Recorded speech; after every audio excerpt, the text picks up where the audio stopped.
No ar, Jornal da CUT. Olá Brasil, eu sou o André Acarini. No Jornal da CUT de hoje, pesquisa Quaest mostra que Lula pode vencer a eleição no primeiro turno. Com Bolsonaro, fome aumenta e atinge mais de 33 milhões de brasileiros. E ainda, municipais de São Paulo, servidores, protestam contra a falta de diálogo com a prefeitura hoje, quinta-feira. Rádio CUT. Aqui, a classe trabalhadora tem voz. Acesse pelo site www.cut.org.br. Na nova rodada da pesquisa da consultoria Quaest, contratada pelo Banco Genial, divulgada na quarta-feira, o ex-presidente Lula, do PT, tem 46% das intenções de voto para a presidência da República e superaria a soma de todos os outros adversários monitorados, que juntos têm 41%. O desempenho de Lula reforça as chances de vitória já no primeiro turno, tendência também apontada em outros levantamentos como o Instituto Datafolha. A vantagem de Lula sobre Bolsonaro é de 16 pontos percentuais. Bolsonaro tem 30% da preferência dos eleitores, segundo a pesquisa. Esse cenário da consultoria se refere à pesquisa estimulada, quando é apresentado aos entrevistados um cartão com os nomes dos candidatos. E esse cenário revela que, em terceiro lugar, está o ex-governador do Ceará, Ciro Gomes, do PDT, com 7% das intenções de voto. Em seguida, o deputado André Janones, do Avante, com 2%, e a senadora Simone Tebet, do MDB do Mato Grosso do Sul, com 1%. Ainda segundo a pesquisa Quaest Banco Genial, Lula lidera em todas as simulações de um eventual segundo turno com 54% das intenções de voto contra 32% de Bolsonaro. A pesquisa Quaest, patrocinada pelo Banco Genial, ouviu 2.000 pessoas presencialmente entre os dias 2 e 5 de junho. O nível de confiança é de 95% e a margem de erro é de 2 pontos percentuais, para mais ou para menos. O levantamento está registrado no Tribunal Superior Eleitoral no TSE sob o protocolo BR 03552/2022. Economia. Crise econômica, altas taxas de desemprego, de informalidade, disparada da inflação, esses são fatores que contribuíram para aumentar em 74% o número de pessoas que passam fome no Brasil.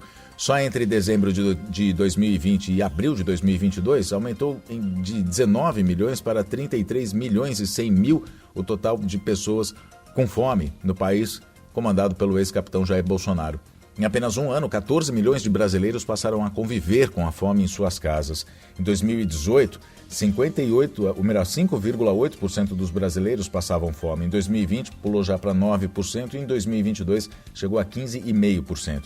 A insegurança alimentar, situação quando as pessoas não têm acesso regular e permanente a alimentos em quantidade e qualidade suficiente para sobreviver, atinge 58,7% da população, ou seja, 125 milhões e 200 mil brasileiros e brasileiras, 6 em cada 10.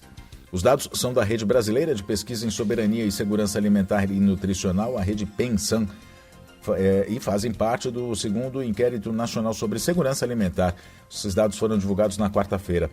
Além das questões econômicas, o consultor da ONG International ActionAid e ex-presidente do CONSEA, Francisco Menezes, aponta que a precarização do trabalho e o desmonte da política de estoques de alimentos são pontos que contribuíram para esse quadro de miséria no Brasil. Menezes também criticou o modelo de acesso a benefícios de transferência de renda, que requer acesso à internet e a um computador ou um celular. Então ele fala o seguinte, que extrema pobreza e aplicativo não são coisas que combinam. Ele se refere principalmente ao Auxílio Brasil, aprovado pelo Congresso Nacional durante a pandemia do novo coronavírus, para atender as pessoas mais pobres. Ainda de acordo com a pesquisa, o maior percentual de pessoas em insegurança grave ou fome era entre quem solicitou, mas não recebeu o auxílio emergencial aprovado pelo Congresso para o primeiro ano da pandemia. Eles eram 63%. Seguido pelo grupo de quem sequer conseguiu solicitar o benefício, 48,5%, que são justamente as pessoas que não têm acesso à internet ou não têm um celular com o aplicativo para poder instalar o aplicativo da Caixa, não tinham, e assim solicitar o auxílio emergencial. De acordo com a pesquisa ainda, em 2022, 1 em cada 3 brasileiros já fez alguma coisa que lhe causou vergonha, tristeza ou constrangimento para conseguir alimento. Situação triste, né? A pesquisa da Rede Pensão foi realizada em campo entre novembro de 2021 e abril deste ano. pelo Instituto Vox Populi, com entrevistas em 12.745 domicílios de 577 municípios de todos os estados brasileiros e também do Distrito Federal. A margem de erro é de 0,9 pontos percentuais para mais ou para menos. A pesquisa teve apoio da Ação da Cidadania, da ActionAid Brasil, da Fundação Friedrich Ebert, da Ibirapitanga, também da Oxfam Brasil e do SESC. Mobilização. Falar sobre mobilização agora, sem reajuste há 20 anos e sem conseguir sequer dialogar com o prefeito de São Paulo, Ricardo Nunes, que é do MDB, sobre reivindicações como reajuste salarial e reestruturação de carreira, os servidores públicos de São Paulo vão realizar um ato hoje, às 2 horas da tarde, hoje dia 9, às 2 horas da tarde, em frente à prefeitura, ali no Viaduto do Chá, no centro de São Paulo.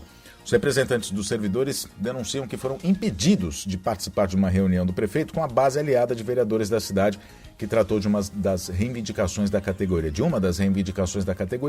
que é a reestruturação de carreira dos servidores públicos municipais. O ato unificado do funcionalismo pretende deixar claro para as autoridades municipais que os servidores e servidoras não vão aceitar qualquer proposta que represente retrocesso, tanto aos servidores quanto ao serviço público prestado aos paulistanos. Os municipais de São Paulo reivindicam um reajuste de 45,14% para a reposição de perdas com a inflação e o fim do confisco dos salários dos aposentados, que com a reforma da Previdência do município, o Sampaprev 2, passaram a ser descontados em 14% nos salários. A categoria ainda cobra o fim das terceirizações e a realização de concursos públicos.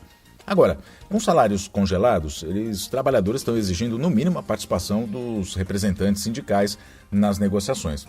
A postura do prefeito Nunes tem sido de intransigência. Na reunião que foi realizada no dia 2 de junho, entre ele e os secretários da Casa Civil, Fabrício Cobra, da Gestão, Marcela Arruda, e vereadores aliados, os trabalhadores foram simplesmente impedidos pela Guarda Civil Metropolitana, que, por ordem do prefeito, não puderam entrar na sede da prefeitura. A reunião foi feita, então, a portas fechadas. O Fórum do Funcionalismo de São Paulo, que reúne entidades como o Sindicato dos Trabalhadores na Administração Pública e Autarquias do município de São Paulo, o Sindicep São Paulo, repudiou a atitude. Em nota, reafirmou a pauta de reivindicações e exigiu a reposição das perdas salariais. Trecho da nota diz o seguinte: repudiamos qualquer proposta produzida sem diálogo com o conjunto das entidades representativas do funcionalismo municipal que introduza qualquer modificação no sistema de remuneração, bem como de qualquer forma de reestruturação que não suponha a reposição integral das perdas inflacionárias e de modo linear para todas as categorias. Em nenhum momento o governo apresentou qualquer proposta a ser discutida, muito menos a ser aceita.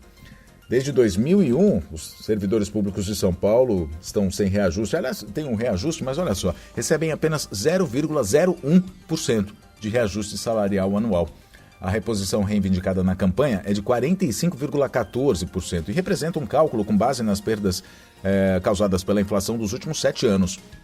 De acordo com dados levantados pelo Sindicep São Paulo, a atual gestão começou em 2021 com 22 bilhões de reais em caixa e hoje já tem 32 bilhões. Dinheiro que, segundo o posicionamento do sindicato, poderia melhorar muita coisa na cidade, incluindo reduzir as perdas que o funcionalismo enfrenta há muitos anos pela falta de aumento real.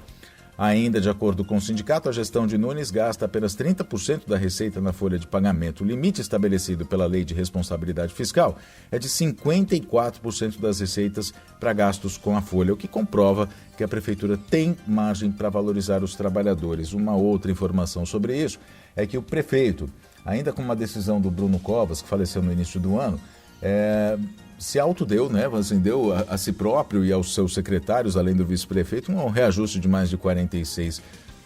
Então, o João Batista Gomes, que é diretor executivo da CUT e dirigente também do Sindicep, ele diz: se o prefeito pode, por que não nós não podemos também ter reajuste?